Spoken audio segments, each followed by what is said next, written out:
नहीं, हमारे पास कंसिस्टेंटली हमारे संगठन पर, हमारे ऑर्गेनाइजेशन पर पूरी तरीके से काम चल रहा है और उसका रिव्यू भी आज हम लिए हैं और पूरा हमारे जो संगठन के, ऑर्गेनाइजेशन के, तंजीम के जो जिम्मेदार लोग हैं, प्रेसिडेंट हैं, जनरल सेक्रेटरी हैं, उनसे हम डिटेल में बात किए और कैसा इलेक्शन में हम तैयारी आगे बढ़ेंगे, कैंडिडेट्स का सिलेक्शन उसमें है और वो लोगों का काम कैसा हो रहा है, तो सब पे माइन्यूट तरीके से बातचीत हुई है और हमको उम्मीद है कि इंशाअल्लाह ताला जब कभी भी महाराष्ट्र में ये इलेक्शन होंगे, MIM पार्टी का बहुत अच्छा परफॉर्मेंस है। ये मुस्लिम आरक्षण के लिए जो आप ये रैली निकालने जा रहे हैं, तो मुस्लिम आरक्षण को पहले 10-5% की मांग करने वाले हैं, तादाद बड़ी है, इसलिए उसकी भी कोई परसेंटेज की बढ़ाने की मांग है? नहीं, देखिए इम्तियाज साहब तो पूरा आपको डिटेल में बोल दिया है, मगर जो मुसलमानों का रिजर्वेशन है वो सिर्फ मुसलमान का नहीं बल्कि मुसलमानों में जो 50 कास्ट हैं, 50 ऑड कास्ट हैं, उनको रिजर्वेशन मिला है, मुस्लिम को नहीं। और उनका सोशल एजुकेशनल बैकवर्डनेस प्रूव हो चुका है महमूद रहमान कमेटी की रिपोर्ट से और दूसरा जो NSSO का डेटा है, जिसको हाई कोर्ट ने माना है। हाई कोर्ट ने कहा कि हाँ, ये महाराष्ट्र के मुस्लिम्स में जो इतनी कास्ट हैं वो सोशली एजुकेशनली बैकवर्ड है और उनको एजुकेशन में रिजर्वेशन मिल सकता है। वो एम्प्लॉयमेंट के खिलाफ नहीं थे, मगर क्योंकि एम्प्लॉयमेंट की सीलिंग 50% ऑलरेडी क्रॉस हो चुकी थी, इसलिए कोर्ट ने कहा कि एजुकेशन में दे सकते। दूसरी बात यह है कि जब पार्लियामेंट में शिवसेना, NCP और आपके कांग्रेस के MPs ने महाराष्ट्र के जो OBC का जो बिल आया था पार्लियामेंट में, उसमें उन्होंने सिर्फ मराठा रिजर्वेशन की बात की। हम उनको याद दिलाना चाह रहे कि आप जब मराठा की बात कर रहे, जिसको सुप्रीम कोर्ट ने उनके सोशल एजुकेशनल बैकवर्डनेस को सुप्रीम कोर्ट ने एक्सेप्ट नहीं किया, नंबर 1 पॉइंट, बल्कि महाराष्ट्र के मुसलमानों का वो कास्ट का social educational backwardness high court ने एक्सेप्ट किया। तो अब उनको ये बताना चाहिए, ये जो सरकार है उनको ये बताना चाहिए कि जब एक कम्युनिटी के इतने कास्ट का सोशल एजुकेशनल बैकवर्डनेस एक्सेप्ट हो गया, जिनको इंसाफ का तकाजा ये है कि उनको रिजर्वेशन मिलना चाहिए।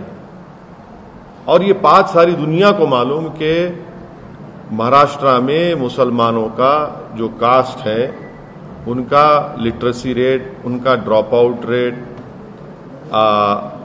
उनका ग्रेजुएशन में रेट, ये सबसे कम है। दलित के बाद उनका नंबर आता है, तो उनको तो मिलना चाहिए। आप सिर्फ मुसलमानों से वोट लेंगे मगर उनको अपलिफ्ट नहीं करेंगे, उनसे इंसाफ नहीं करेंगे। एजुकेशन में अगर कोई कम्युनिटी उठ जाएंगी तो वो खुद एक बहुत बड़ा एम्पावरमेंट होगा।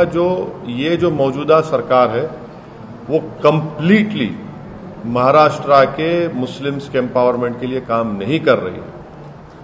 और एक अहम बात यह है कि आपको याद होगा कि जब महाराष्ट्र के विधानसभा के चुनाव चल रहे थे तो उस वक्त MIM पार्टी पर NCP और कांग्रेस ये कहकर वोट ले रहे थे कि मजलिस को वोट मत दो, असदुद्दीन ओवैसी या इम्तियाज जलील या MIM के लीडर्स के बात में मत आओ, वरना अगर तुम वोट दोगे तो शिवसेना और BJP को फायदा होगा। चुनाव होने के बाद अचानक ये तीनों मिलकर एक दूसरे से शादी कर लेते, निकाह कर लेते। ये कौन सा सेकुलरिज्म है?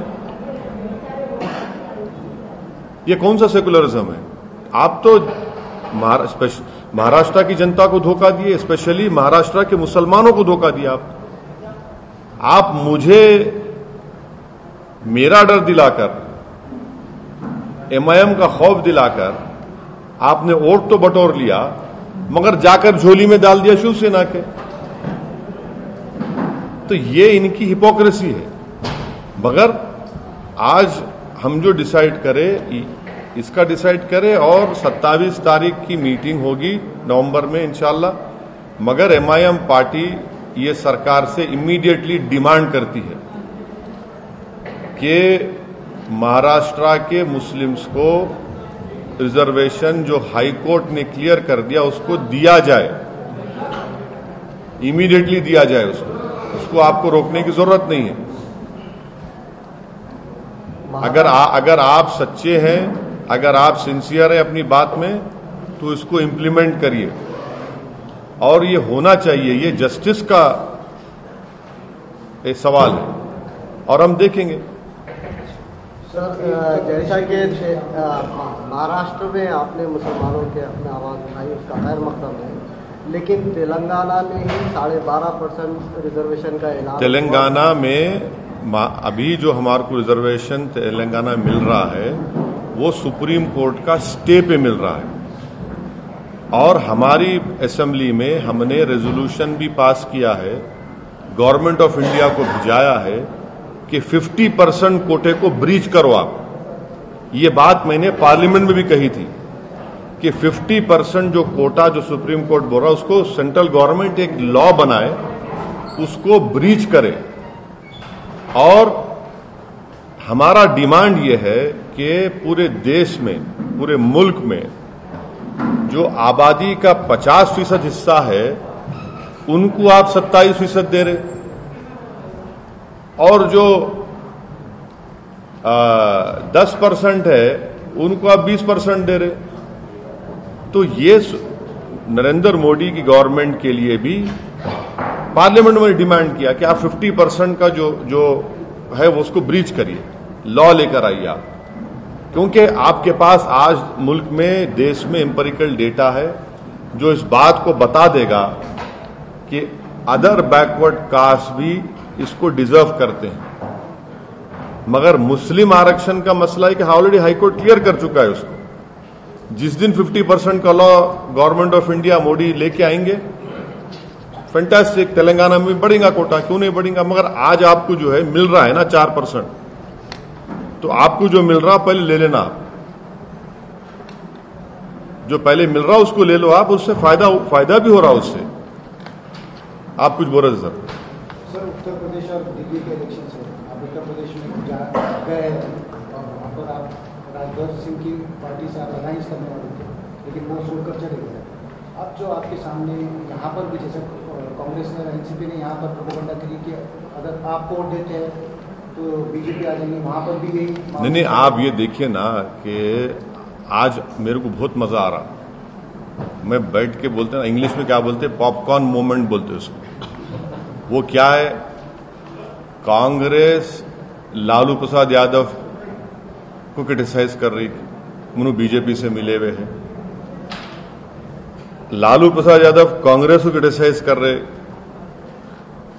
कि इनकी वजह से हम सरकार नहीं बना सके। ममता बनर्जी आपके गोवा को जा रहे, तो कांग्रेस ये बोल रही कि इन्होंने डीलिंग कर लिए। ममता बनर्जी ये बोल रहे कि कांग्रेस में दम ही नहीं है। वो दिल्ली की पार्टी गोवा जा रही, पंजाब जा रही, तो कांग्रेस उनको बोल रही। अब हम ये पूछना चाह रहे कि भाई साहब, ये तुम में से कितनों ने डीलिंग कर ली?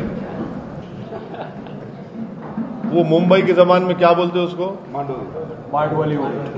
वो कितनों ने कर ली मांडोली, बताओ हमारे को। हम बिहार में लड़े, आप क्यों गए? बंगाल में हम नहीं जीते, आप क्यों गए?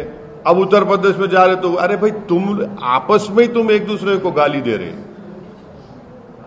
तो ये इनको एक्सपोज करता कि बस आप हमारे टेरिटरी में नहीं आ। जैसे ये एक फ्यूडल लैंडलॉर्ड्स हैं, लोग फ्यूडल लैंडलॉर्ड्स हैं।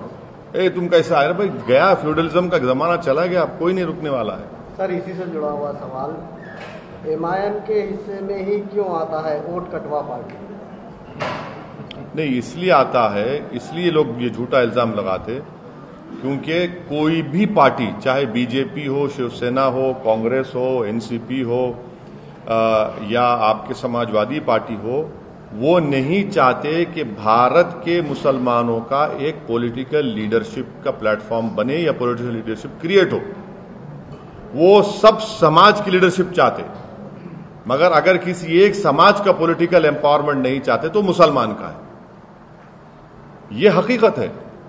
सबको बोलेंगे हाँ ये आपका नेता है, ये बरादरी का, ये जात का, ये कास्ट का, इसका लीडर है, मगर जब मुसलमानों की बात आती है हमारे को बोलते हैं कि भाई साहब आपका काम यह है कि जनसभा से पहले आप चद्दर बिछाना, कुर्सियां बिछाना, और जब हम आएंगे नारे लगाना, कूद कूद के नारे लगाना, और जब हम डाइस पे आ जाएंगे तो एक फूल का माला पिनाना, हम तुम्हारे साथ एक गले में ठहर के फोटो ले लेंगे, उसके बाद तुम घर को जाके सो जाना।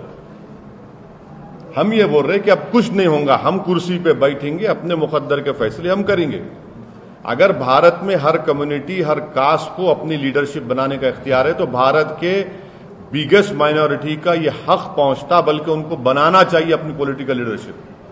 सवाल असदुद्दीन ओवैसी का नहीं है, सवाल देश के सबसे बड़ी माइनॉरिटी का है कि आप उनको कैसे बैकवर्ड रख रहे, हर एतबार से बैकवर्ड रख रहे और उनसे इंसाफ नहीं कर रहे। और भारत की जो जमहूरियत है उसकी तल हकीकत है, ये है, रियलिटी ये है कि जिस समाज और कास्ट के पास उसकी लीडरशिप है, पॉलिटिकल लीडरशिप, उसकी आवाज को सुना जाता है। तो ये एक चर्निंग है, ये एक डेवलपमेंट है भारत की सबसे बड़ी माइनॉरिटी में, वो उसको रिफ्लेक्ट करता है, ये सब चीजों का आगे जो हम बढ़ रहे हैं। जैसा आपने माइनॉरिटी अलायंस की जब बात आती है तो आपका वंचित के साथ जो है अलायंस टूट गया था, तो उसके बाद आपने महाराष्ट्र में ऐसी कोई पार्टियां है जो, देखिए वंचित से हम नहीं अलायंस तोड़े, हमारी तरफ से हम नहीं तोड़े, ये बात मैं ऑन रिकॉर्ड कई मरतबा कह चुका हूं, आज भी कह रहा हूं, और आज भी मेरे दिल में और कल भी इंशाअल्लाह ताला जब तक मैं जिंदा रहूंगा, प्रकाश अंबेडकर साहब के ताल्लुक से मेरे दिल में हमेशा हमदर्दी रहेंगी।